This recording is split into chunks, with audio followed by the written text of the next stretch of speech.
اعوذ باللہ من الشیطان الرجیم بسم اللہ الرحمن الرحیم الحمدللہ رب العالمین والصلاة والسلام علی اشرف الانبیاء والمرسلین حبیب الہ العالمین ابوالقاسم محمد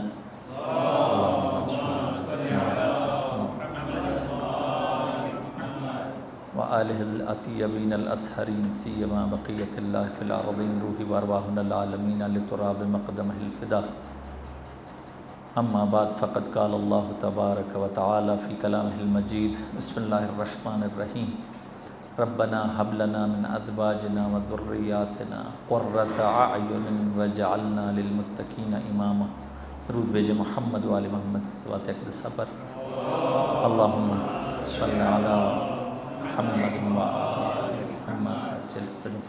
خداوند متعال ہم سب کو اس مبارک مہینے کی فیوز و برکات سمیٹنے کی توفیق عطا فرمائے۔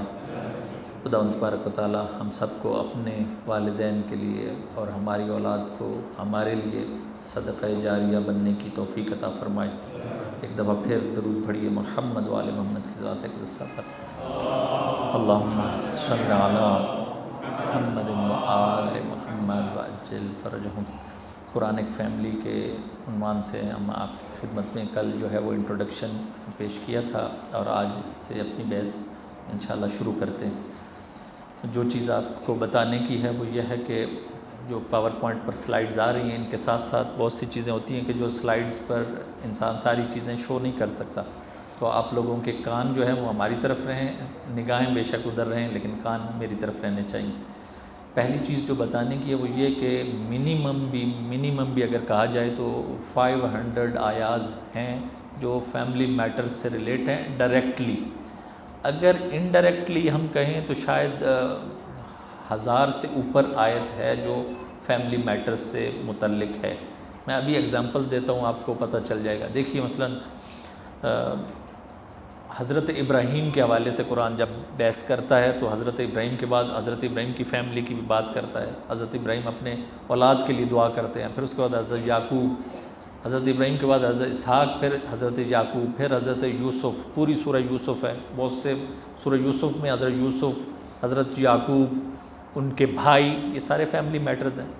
پھر آپ دیکھ لیجئے کہ سورہ آل عمران ہے ہی ساری فیملی پر، ٹھیک ہے نا۔ حضرت مریم کا تذکرہ، حضرت زکریا، حضرت یحییٰ، ٹھیک، حضرت موسیٰ، ان کی بہن، ان کی ماں، یہ ساری سٹوریاں جو سورہ قصص میں ہیں ساری فیملی میٹر سے متعلق ہیں۔ پھر آ جائیے اہل بیت اطہار پر کہ کتنی آیات ان کی شان میں ہیں، وہ ساری آل رسول ہیں، رسول اور آل رسول، ٹھیک ہے۔ آیہ مباہلہ پر رسول اللہ صلی اللہ علیہ وآلہ وسلم لے کر جا رہے ہیں پوری اپنی فیملی کو، فیملی سے ریلیٹ آیات ہیں۔ آیہ تطہیر کہ اللہ تبارک و تعالیٰ اپنے رسول کو کہہ رہا ہے کہ یہ والی جو فیملی ہے اس کی تطہیر کی میں گواہی دے رہا ہوں، تو یہ ساری فیملیز سے ریلیٹ آیات ہیں۔ اور بھی بہت سی ہیں، میں یہ ڈائریکٹ آپ کو بتا رہا ہوں۔ اگر میں ڈائریکٹ بھی نام لینا چاہوں تو شاید پورا لیکچر اس پر آپ بتاؤں، یا بچے کو دودھ کیسے پلانا ہے اس کے میٹرز، حضرت لقمان اور ان کے بیٹے کی وصیتیں، پوری سورہ لقمان ہے، طلاق کی آیات، یہ بھی فیملی سے ریلیٹ ہے۔ تو یاد رکھیے کہ منیمم بھی ڈائریکٹ جو کہا جا سکتا ہے کہ وہ میں کم کہہ رہا ہوں۔ ایکوریٹ میرے پاس فگرز میں نے چیک کیے ہیں لیکن شاید زیادہ تحقیق کی ضرورت ہے، ابھی اس میں زیادہ تحقیق اور ریسرچ کرنے کی ضرورت ہے کہ کتنے ایکوریٹ فگر ہم دے سکتے ہیں کہ 500 یا اس سے بھی، میں کہہ رہا ہوں منیمم اتنی آیات ضرور بنتی ہیں۔ اب 6236 میں سے اگر کہا جائے کہ ڈائریکٹ اتنی ہے یا انڈائریکٹ اگر کہیں تو 1000 سے بھی زیادہ ہے، تو شاید ایسا کہا جائے کہ 1/4 یا 1/5 جو ہے وہ فیملی سے ریلیٹ آیات ہیں، تو اس سے اس کی اہمیت کا اندازہ ہوتا ہے۔ اب میں آپ لوگوں کو ڈیفینیشن بتانے سے پہلے جو قرآن نے فیملیز کا باؤنڈریز مقرر کی ہیں اس سے پہلے کچھ چیزیں آپ کی خدمت میں عرض کرتا ہوں، یہ ان کا پتہ ہونا ضروری ہے۔ دیکھیے law of pairs in the universe, اس پوری کائنات میں جو پیئرز ہیں اس کی اللہ تبارک و تعالیٰ خود کہہ رہا ہے وَمِن كُلِّ شَيْءٍ خَلَقْنَا زَوْجَيْنِ، کہ ہم نے کیا کیا ہے، ہر چیز کے جوڑے بنائے ہیں، پیئر بنائے ہیں۔ پیئر سے کیا مطلب ہے، یعنی اگر کوئی مذکر ہے مؤنث ہے، یہ دونوں جوڑے ہیں۔ اللہ کا سسٹم یہ من کل شیء، ہر چیز کے پیئرز بنائے ہیں۔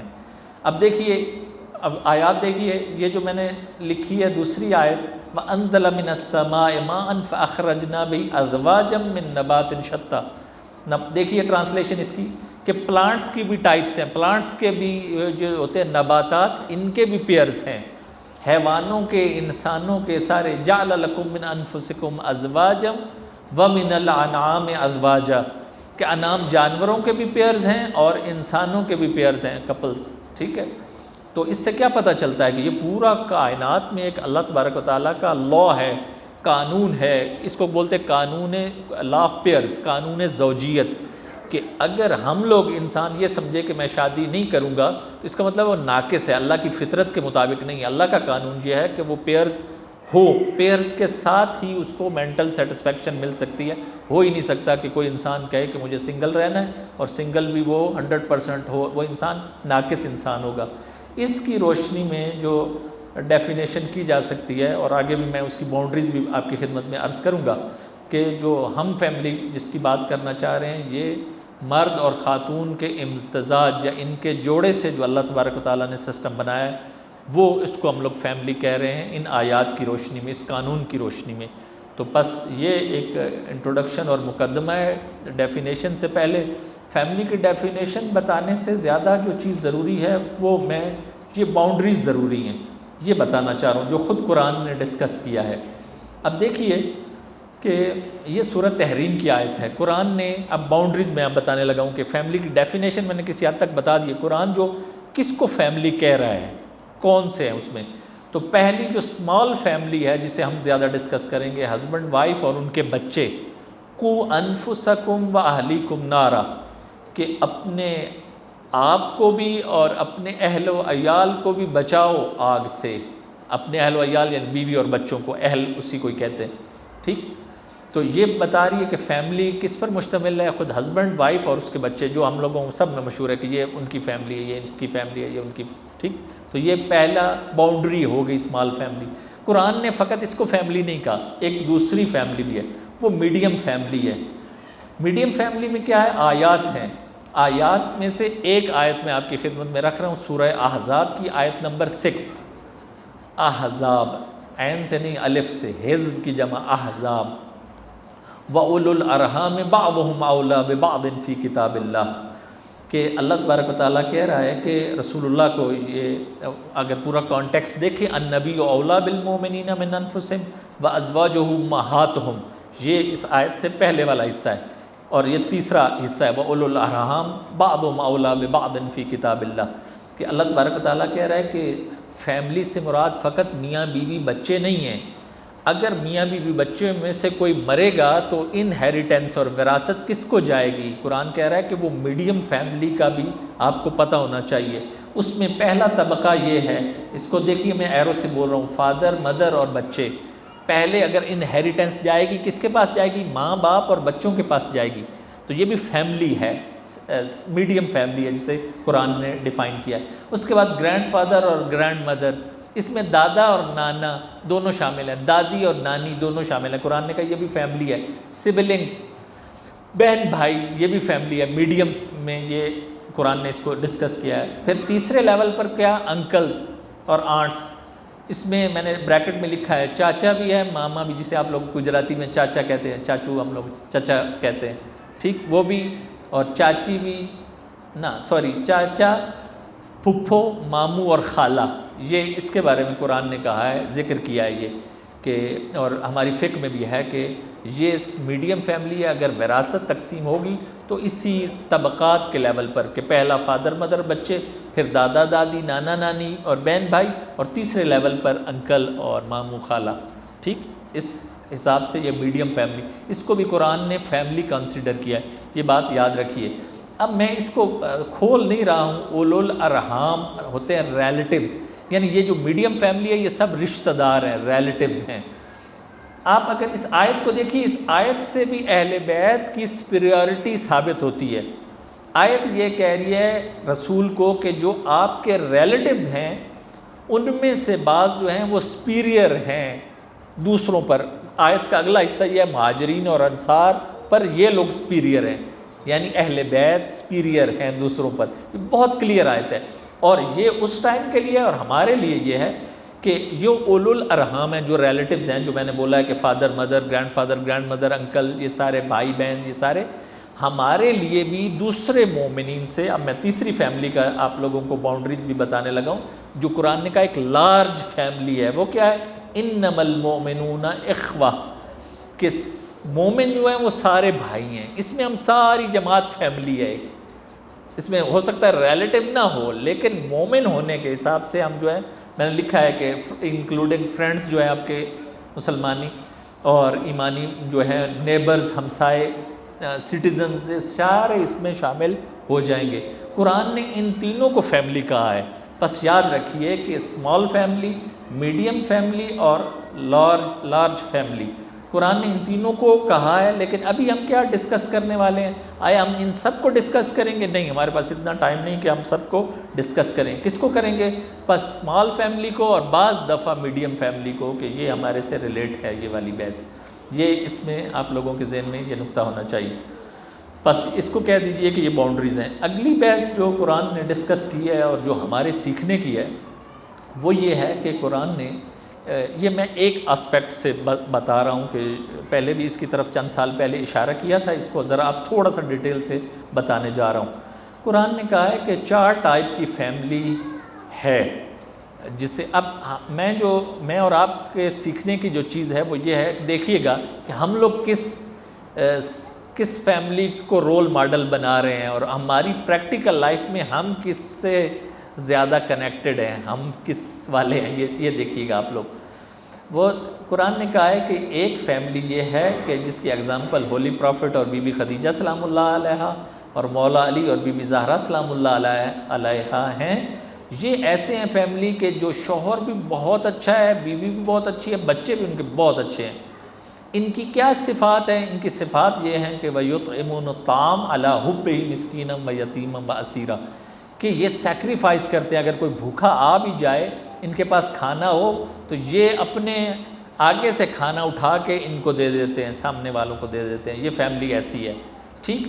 اس میں بہت سی ایگزامپلز ہیں، آپ لوگ پہلے سن چکے ہیں، میں اس میں بہت زیادہ ٹائم آپ لوگوں کا نہیں لوں گا۔ یہ بتانا چاہ رہا ہوں اس فیملی کو کہ یہ رول ماڈل ہے فیملی، اور بہت سی دوسری فیملیز بھی ہمارے لیے رول ماڈل ہیں۔ قرآن نے جو بتایا، اس میں 2 کرائٹیریا ہیں، یاد رکھیے گا کہ بوتھ ہسبینڈ اینڈ وائف جو بتایا نا، وہ کوآپریٹو اینڈ گڈ ڈیڈز، کہ کار خیر میں ایک دوسرے کے معاون ہیں، روکنے والا کوئی نہیں۔ بی بی خدیجہ سلام اللہ علیہا اگر رسول اللہ کوئی بات کرتے ہیں تو وہ اٹھا کے ہر چیز اپنی دے دیتی ہیں، کار خیر میں رکاوٹ نہیں بنتی۔ آپ نے کوئی آیت یا کوئی روایت سنی ہے کہ مولا علی علیہ السلام کوئی کام کرنا چاہ رہے ہیں کار خیر، اور بی بی زہرا سلام اللہ علیہ فرمائیں کہ یہ نہیں یہ نہ دو؟ کوئی ضعیف بھی، کسی سنی کی بھی، کسی اور مذہب والے کی کوئی بھی حدیث میں بھی یہ چیز سنی ہو بی بی زہرا نے روک دیا ان کو کار خیر سے؟ کبھی اصلاً امپاسبل ہے۔ تو بس یہ فیملی ایسی ہے، اس میں 2 چیزیں، ایک سیکریفائس اور ایک صبر، یہ اس کی علامت ہے۔ اس میں آپ بہت کچھ سن چکے ہیں۔ دوسری فیملی جس کو میں تھوڑا سا ڈیٹیل سے ڈسکس کروں گا، وہ یہ ہے کہ دونوں ہسبینڈ اور وائف جو ہیں وہ شر میں ایک دوسرے کے پارٹنر ہیں، شر میں دونوں، شوہر بھی بہت خناس ہے، خبیث ہے، اور بیوی بھی اسی طرح۔ قرآن نے کبھی نام نہیں لیا ہے، بہت کم ہوتا ہے کہ قرآن نام لے۔ اس میں آپ لوگوں نے توجہ فرمائی، دیکھا میں نے لکھا ہے تبت یدا ابی لہب و تب، کہ وہ ابو لہب جو رسول اللہ کا چچا ہے، اور اس کی بیوی، اس کا کیا نام ہے؟ ام جمیل۔ ام جمیل جو ہے اور ابو لہب، یہ فیملی ایسی ہے، قرآن نے کہا ہے۔ میں نے آپ کو خدمت میں عرض کیا کہ کبھی ایسا نہیں ہوا، حتیٰ بنی امیہ رسول اللہ کے بہت بڑے دشمن ہیں، لیکن بنو امیہ کا نام ڈائریکٹلی قرآن نے نہیں لیا کہ فلاں ابو سفیان جو فلاں، ٹھیک ہے، نہیں لیا۔ لیکن قرآن جو ہے رسول اللہ کے چچا کا نام لے رہا ہے، سامنے سے نام لے رہا ہے کہ اس کے ہاتھ ٹوٹ جائیں، یہ تباہ اور برباد ہو جائے۔ اس کی کیا سٹوری ہے؟ میں تھوڑی سی آپ کی خدمت میں چند چیزیں جو رکھنا چاہوں گا وہ یہ ہیں، اس کا تھوڑا سا پتہ ہونا چاہیے بیک گراؤنڈ۔ ابو لہب کنیت ہے، لہب، میری طرف دیکھیے، یہ چیکس ہوتے ہیں نا، گال جس کے بہت خوبصورت ہوں، ریڈ ہوں، اور ریڈ زیادہ اگر ہوں تو عرب کہتے تھے کہ ایسے ہی ہے کہ جیسے آتش کا شعلہ ہے، وہ آپ لوگ آگ کا شعلہ ہوتا ہے، اتنا چیک لال ہیں، ریڈ ہیں۔ اس کے چیک اتنے لال تھے، یہ گال جو ہے، اسی لیے اس کو کہتے تھے ابو لہب۔ صحیح، لہب یعنی وہ آگ کا شعلہ، وہ بھی جلے تو لال لال ہوتا ہے نا، یہ تھے اس کے۔ اس کا نام اصل میں عبد العزیٰ ہے، عزیٰ بت کا نام ہے، لات و عزیٰ، اس کا نام تھا کہ عزیٰ کا یہ بندہ ہے۔ اب اس کی سٹوری سنیے، سٹوری بڑی عجیب ہے، جو آپ کو تعجب ہوگا کہ یہ بنی ہاشم میں سے ہے اور رسول اللہ کے چچا ہیں، یہ آپ کو سب کو پتہ ہے، ٹھیک ہے۔ اب اس نے کیا ہے، ہر وہ کام کیا ہے، یہ رسول اللہ کے ہمسائے میں ہے، اور رسول اللہ کو یہ اور اس کی وائف ام جمیل بہت زیادہ تنگ کرتے تھے، بہت زیادہ ٹیز کرنا۔ رسول اللہ کے گھر کے باہر صبح رسول اللہ نے اٹھ کے آنا ہوتا تھا مسجد کے لیے، تو یہ اور اس کی بیوی گھر کے باہر کانٹے بچھا دیتے تھے رسول اللہ کے گھر کے باہر، کہ رسول اللہ آئیں اور ان کے پاؤں میں کانٹے چبھ جائیں۔ یہ ان کے کام تھے میاں بیوی کے۔ اور جس جگہ پر بھی رسول اللہ جا کے پریچنگ کرتے تھے، کوئی دین کی بات بتاتے تھے، پیچھے سے یہ ابو لہب جاتا تھا، کہتا تھا کہ یہ میرا بھتیجا ہے، یہ بالکل ٹھیک نہیں کہہ رہا، یہ اس کے خلاف جو کچھ بول سکتے تھے، بک سکتے تھے، یہ بکتے تھے۔ ام جمیل کون ہے؟ یہ بیوی، میں بتا رہا ہوں کہ یہ شر میں دونوں پارٹنر ہیں۔ ام جمیل ابو سفیان کی بہن ہے۔ کون ہے؟ ابو سفیان کی بہن ہے، اور معاویہ کی کیا بنی؟ پھوئی، پھپھو ہے نا، ایسے ہی۔ اب یہ یاد رکھیے گا، میں سارا بات سمجھانے لگا ہوں۔ اب یہ جب آیتیں نازل ہوئی ہیں کہ تبت یدا ابی لہب وتب، کہ ہلاک ہو جائے ابو لہب اور یہ جو ہے اس کے ہاتھ ٹوٹ جائیں، یہ بشارت تھی، سیصلی نارا ذات لہب، قرآن بشارت دے رہا ہے کہ یہ جو ہے آئندہ آگ میں جانے والے، جہنم میں دونوں میاں بیوی جانے والے۔ تو جب یہ سارا کچھ اس دنیا سے چلا گیا، ابھی میں سٹوری آپ کی خدمت میں عرض کرتا ہوں کہ جب یہ چلا گیا تو ایک دن، یہ بہت 30 سال کے بعد کی بات میں بتا رہا ہوں، 30-40 سال بعد میں معاویہ حضرت عقیل کو، مولا علی کے بھائی کو ملا، اور اس کی عادت تھی کہ وہ کچھ جملے طنز سے بولتا تھا معاویہ۔ تو معاویہ نے حضرت عقیل جو حضرت علی کے بھائی تھے ان سے کہا کہ وہ جو تمہارا چچا ہے جو اس دنیا سے چلا گیا، مر گیا، قرآن نے کہا ہے کہ وہ جہنم میں ہے، تو یہ تو بتاؤ کہ وہ جہنم میں کہاں ہے؟ حضرت عقیل بہت حاضر جواب تھے۔ تو انہوں نے کہا کہ جب تم جہنم میں خود داخل ہوگے نا، رائٹ سائڈ پر جانا تو تمہاری پھوئی اور پھپھی کے ساتھ ہی ہے۔ وہ ام جمیل اس کی پھپھی بنتی تھی، انہوں نے کہا کہ تمہاری پھپھی کے ساتھ ہی ہوگا، تم جاؤ گے تو دیکھ لینا۔ یہ تاریخ نے یہ لکھا ہے۔ کیوں؟ کیونکہ یہ دونوں جو ہیں وہ میاں بیوی شر تھے، میں نے آپ کی خدمت میں عرض کیا۔ قرآن نے یہ کہا ہے ما اغنی عنہ مالہ وما کسب، سورہ لہب میں، کہ یہ بہت پیسے والا تھا ابو لہب، بہت زیادہ پیسے والا ہے۔ جب رسول اللہ نے یہ سارا اس نے جسارت کی تو رسول اللہ اور قرآن کی یہ ان الفاظ کے بعد اس کو بیماری لگ گئی، ایسی بیماری لگی کہ اس کے بعد یہ تڑپ کر مر گیا۔ مرا رہا، پڑا رہا، اس کے اپنے بچے بھی ہاتھ نہیں لگاتے تھے، 3 دن تک کوئی اٹھانے کے لیے بھی تیار نہیں تھا، اتنی اسمیل تھی۔ پھر کچھ لوگوں کو، حبشی غلاموں کو بلایا گیا، انہوں نے اٹھا کے اس کو لے کر گئے، یہ اس کی حالت تھی۔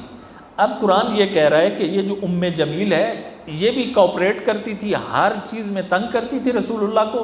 اس کے گلے میں نیکلس ہوتا تھا، ہار ہوتا تھا، ٹھیک ہے۔ قرآن کہہ رہا ہے کہ یہ کہتی تھی، قسم اٹھا کے کہتی تھی، یہ جو میرا نیکلس ہے گولڈ کا یا ڈائمنڈ کا، اس کو میں بیچ کے رسول اللہ کے خلاف میں، دین کے خلاف استعمال کروں گی۔ قرآن نے یہ کہا کہ اب یہ جو تم نے گلے میں پہنا ہوا ہے، ایک تو یہ کہ اب تمہیں یہ نصیب نہیں ہوگا، اب تمہارے گلے میں پھندا لگے گا، اور اس دنیا میں بھی اور اگلی دنیا میں بھی تمہارے گلے میں یہ ہار نہیں ہوگا، بلکہ فی جیدہا حبل من مسد، رسی ہوگی کہ جو تمہاری گردن کو باندھے گی۔ تو ایسا ہی ہوا کہ یہ بھی کیسے مری، کہ اس کی سٹوری بھی یہی ہے کہ اس کے سر پر لکڑیاں تھیں یا کوئی رسی تھی، وہ گلے میں لٹکی ہوئی اڑی، اور اسی لکڑیوں سے ہی اور اسی رسی سے ہی یہ فی النار ہوئی۔ تو یہ ایک ایسی فیملی ہے کہ جس کے بارے میں قرآن نے ڈیٹیل سے ہمیں بتایا۔ بس یہ کہ شوہر بھی برا، بیوی بھی بری، یہ بھی دوسری فیملی کی ٹائپ ہے۔ تیسری جو قرآن نے ڈسکس کیا ہے، حضرت نوح اور حضرت لوط، کہ جس میں مرد اچھے ہیں لیکن بیویاں اچھی نہیں ہیں۔ ضرب اللہ مثلا للذین کفروا امرأۃ نوح و امرأۃ لوط، حضرت لوط کی بیوی اور حضرت نوح کی بیوی۔ نوح کی بیوی کا میں نے نام لکھا ہے واغلہ، اور حضرت لوط کی وائف کا نام والہا، یہ دونوں نام ہیں جو ہسٹری میں ہمیں اور تفسیروں میں بتائے گئے ہیں۔ ان کی کیا مشکل تھی، ان کا کیا وجہ تھی کہ انہوں نے کیا کیا تھا؟ میں آپ کو یہ بتانا چاہ رہا ہوں کہ حضرت نوح اور حضرت لوط کی بیویوں کا کیا قصور تھا، انہوں نے اپنے شوہروں کے ساتھ کیا کیا۔ یہ سیکھنے کا ہے، ہمیں یہ سیکھنے کا ہے۔ اصل میں یہ تھا کہ یہ جو بھی حضرت نوح کی بیوی اور حضرت لوط کی بیوی جو اپنے نبی اپنے شوہر کے سیکرٹس تھے، بہت سی اندر کی چیزیں یہ باہر بتاتی تھی۔ حضرت لوط کے بہت سے سیکرٹس، کیسے؟ مثلا سیکرٹ یہ ہے کہ آپ کو پتہ ہے کہ حضرت لوط کی قوم جو ہے وہ ان لوگوں میں سیکشول جو مسئلہ تھا، ہومو سیکشول پرابلم جو ہے وہ لڑکوں کے ساتھ لواط جو تھا، یہ تھا کہ جب بھی اللہ تبارک و تعالیٰ کی طرف سے کوئی وحی آئی یا جب بھی کوئی لڑکا آتا تھا تو حضرت لوط کے گھر میں، تو یہ ان کی بیوی جو ہے قوم کو بتا دیتی تھی کہ کوئی لڑکا آیا، ادھر آیا ہے۔ کوئی بھی ہدایت کے لیے جو بھی آنے لگتا تھا اور قوم کو بتا دیتی تھی کہ یہ بندہ لوط پر ایمان لانے والا ہے، یا حضرت نوح کی بیوی بتا دیتی تھی قوم کو کہ یہ فلاں شخص اب نوح پر ایمان لانے والا ہے، لے کر آ رہا ہے، تو پوری قوم اس کو کیا، اس کو مذاق اڑاتی تھی، ان کو بہت زیادہ تنگ کرتی تھی، اس کے گھر جا کر مسخرہ کرنا، اذیت کرنا۔ یہ حضرت نوح کی بیوی کی بات بتا رہا ہوں۔ یہ حضرت لوط کی بیوی کے حوالے سے بھی بہت سی ایسی چیزیں ہیں۔ اب قرآن نے یہ کہا ہے کہ اتنے اللہ کے اچھے نبیوں کے ساتھ بھی یہ اچھی نہیں رہ سکی۔ یہ بھی ایک بہت بڑی مشکل ہے کہ شوہر کتنا نیک ہے اور لیکن بیوی جو ہے شر ہے۔ اس کی وجہ کیا ہے کہ بہت سی گھر کی چیزیں باہر ڈسکلوز کر رہی ہیں۔ بس عورتوں کو یہ سمجھنا ہے، بعد میں اس کو انشاءاللہ ڈسکس کریں گے کہ ہر چیز گھر کی باہر نہ بتائی جائے۔ اس سے آپ سمجھیں گے کہ آپ نے شوہر کی برائی کر رہی ہیں، دراصل آپ اپنی برائی کر رہی ہوتی ہیں۔ ٹھیک ہے، شوہروں کی برائیاں دوسروں کے سامنے نہ کریں۔ اگر کچھ اصلاح کا پہلو ہو تو خاص لوگوں کے سامنے، بس وہ بھی اس کا بھی کرائیٹیریا انشاءاللہ وہ بھی بعد میں بتاؤں گا میں۔ بس یہ تیسرا اور چوتھا اور لاسٹ جو ہے آج ہمارا لیکچر، اس میں یہ ہے کہ خاتون بہت اچھی ہے لیکن شوہر جو ہے وہ خناس ہے۔ کون؟ حضرت آسیہ سلام اللہ علیہ۔ شوہر کون ہے؟ فرعون۔ حضرت آسیہ سلام اللہ علیہ ان 4 خواتین میں سے ہیں کہ جن کو اللہ تبارک و تعالیٰ نے افضل النساء کہا ہے کہ یہ جو ہے وہ ایسی خواتین ہیں کہ جو برتر خاتون ہیں۔ 4 خواتین، بی بی خدیجہ سلام اللہ علیہ، بولیے، اور حضرت مریم سلام اللہ علیہ، تیسری بی بی زہرا سلام اللہ علیہ، چوتھی حضرت آسیہ بنت مزاحم۔ یہ حضرت موسیٰ پر اس وقت ایمان لے آئیں، وہ جب ساری وہ بلیک میجک والے جو جادوگر آئے تھے اور اس ٹائم حضرت موسیٰ نے ان کو ہرا دیا تھا، اس وقت سے حضرت آسیہ ایمان لے آئی تھی لیکن اپنا ایمان جو ہے وہ چھپا کے رکھا تھا۔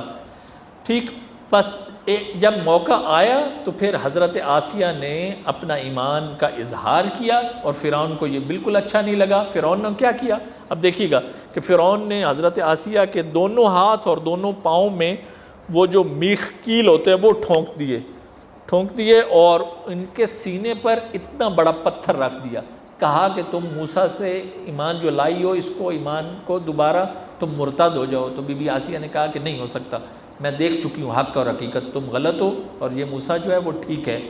اور اسی میں ان کی شہادت ہوئی، انہوں نے دعا مانگی۔ قرآن نے اس کو ڈسکس کیا ہے، رب ابن لی عندک بیتا فی الجنہ ونجنی من فرعون وعملہ ونجنی من القوم الظالمین۔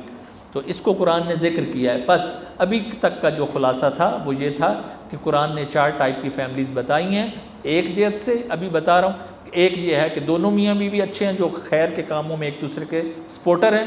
دوسرا، دونوں برے ہیں، کوئی کار خیر نہیں ہے، صرف شر ہی شر ہے۔ تیسرا، شوہر اچھا ہے، بیوی اچھی نہیں۔ چوتھا، بیوی اچھی ہے، شوہر اچھا نہیں۔ تو اب ہم لوگوں نے دیکھنا ہے کہ ہم کس ٹائپ میں ہیں، اور آئندہ جو انشاءاللہ ہم ڈسکس کریں گے کہ قرآنک فیملی میں سارا فوکس کس پر ہوگا، اس ماڈل فیملی پر کہ جو ہم سب کے لیے ماڈل ہے، اور ہم لوگ دوسری فیملیز جو ہیں ان سے کیسے ہم بچ سکتے ہیں۔ اللہ تبارک و تعالیٰ سے دعا ہے کہ خدا تبارک و تعالیٰ ہم سب کو جو بھی باتیں کی گئی ہیں اس پر عمل کرنے کی توفیق عطا فرمائے، اور ہم سب کو بھی اہل بیت اطہار رسول اللہ اور آل رسول کے حقیقی پیروکاروں میں سے قرار دے۔ صلو علی محمد و آل محمد۔